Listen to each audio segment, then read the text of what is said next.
Welcome to this explainer. I want you to try something for me. Just close your eyes for a second and put yourself right in the middle of a city under siege. It's visceral. You wake up and boom, your senses are completely assaulted. You hear this terrifying, echoing sound of screaming. You can smell burning wood. The mighty Roman Empire is literally dying right outside your window. Okay, so let's dive right into this incredible, harrowing perspective of history. Smoke is pouring into the streets. If you listen closely, you can actually hear the massive stone walls of the city physically cracking and breaking apart. And outside those ancient gates, thousands of enemies are just waiting to completely destroy everything Rome ever built. In today's explainer, we're putting you in the boots of the last centurion. You are one of the final soldiers standing between civilization and total, absolute collapse. This is your life as the last soldier of Rome. Section 1. The Dying Empire. So let's jump back in time a bit, to the year 470 AD. Look at the world you were born into. You were born into an empire that, honestly, was already fundamentally broken. People still called it the Eternal Empire, right? But everyone secretly knew the truth. The imperial treasury was completely empty, just crushed by hyperinflation and losing all those wealthy provinces. You've got rampant government corruption, rotting the state from the inside out. And the borders, just constant, relentless barbarian attacks. And these weren't just abstract political problems. The ancient supply chains were totally failing, destroying Rome's ability to even forge basic iron for its own military. And that brings us to the tragic contrast of your life. Growing up, you heard the old men telling these legendary stories of the glory days, massive, unstoppable armies, golden cities shining in the sun, global victories, the whole shebang. But your reality? Totally different. You watch these grand aqueducts literally run dry and abandoned imperial infrastructure just crumble to dust. You saw statues of great emperors standing broken in the dusty, empty streets. Rome looked tired. It looked hungry. And most of all, it looked afraid. Section 2. Training for the End. You were drafted at age 15. And let's be real, you didn't join the Roman army because you dreamed of military glory. You joined simply because your family needed food. And the tactical training you endured? Brutal.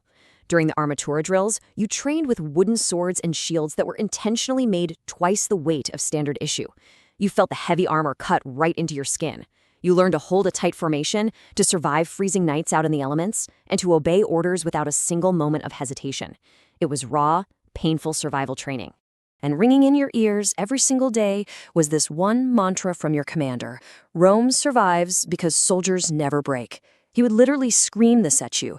It was intense psychological conditioning. They absolutely needed to forge you into an unbreakable wall because, well, frankly, the actual walls of the city just weren't enough anymore.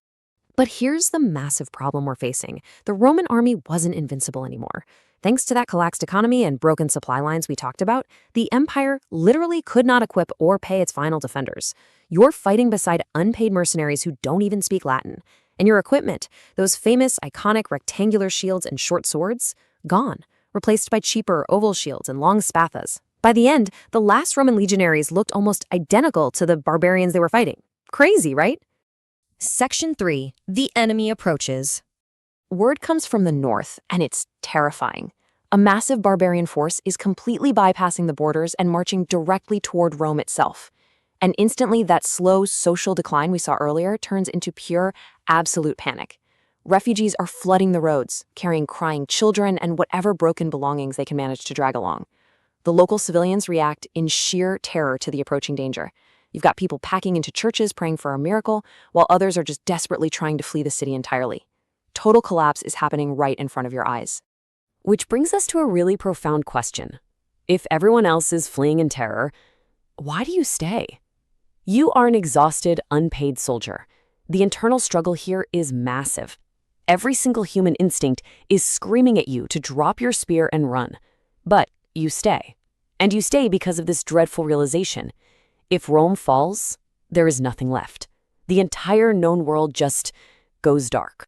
So there you are, standing on the city walls on that final night. The air is freezing cold. You look out over the landscape and you see thousands of enemy campfires glowing in the distance. The enemy has arrived. And for the first time in your life, even as a hardened veteran, you feel true, chilling fear settling deep into your bones. Section 4. The Final Stand. The night fades right before sunrise, and the brutal reality begins. It is an absolute tactical nightmare. Thousands of enemy warriors charge the gates. War horns are echoing violently across the fields. Arrows are raining down from the sky in sheets. And the sound, it's completely deafening. It's just the horrific noise of metal clashing, people screaming, and horses collapsing in the thick mud. And actually, much like modern urban warfare, the entire defense relies on choking the enemy at narrow street bottlenecks. You're fighting shoulder to shoulder with exhausted soldiers who know deep down this is likely their final day on Earth. The massive wooden gates actually begin to crack. And through all that chaos, your commander shouts for you to form the fulcrum. That's an overlapping wall of shields designed to absorb the crushing impact. He screams his desperate final order, hold the line.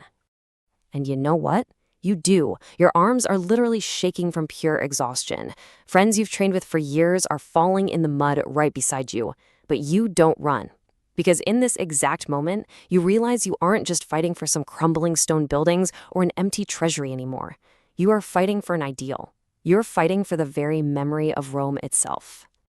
Section 5. When Great Empires Vanish.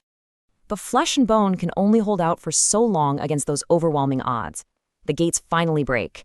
Enemy soldiers pour into the ancient streets, buildings burn, and citizens run in sheer terror. I want to pause on this number for a second. 1,000 years. That is how long the Roman Empire ruled the known world.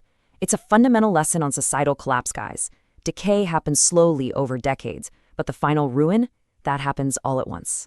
An empire of that magnitude, that incredible longevity, collapses in a single terrifying day. The battle ends, and you, the weary veteran, are left standing in this sudden, eerie silence among the smoking ruins. You look around, and the Roman banners that once flew over the legions are simply gone. The empire is over. Suddenly, the world feels incredibly different. Nobody knows what comes next. The eternal city has fallen. Years later, people will obviously still speak about Rome, right? They'll talk about its famous emperors and its massive victories, but very few will remember the ordinary soldiers who stood there at the very end, watching history collapse around them. It proves that even the absolute greatest empires in human history can disappear entirely. All that remains are the stories. So the big takeaway from this explainer is a reflection on our own world. When the dust settles on our civilization, what stories will remain of yours? Thank you so much for exploring this fascinating slice of history with me today.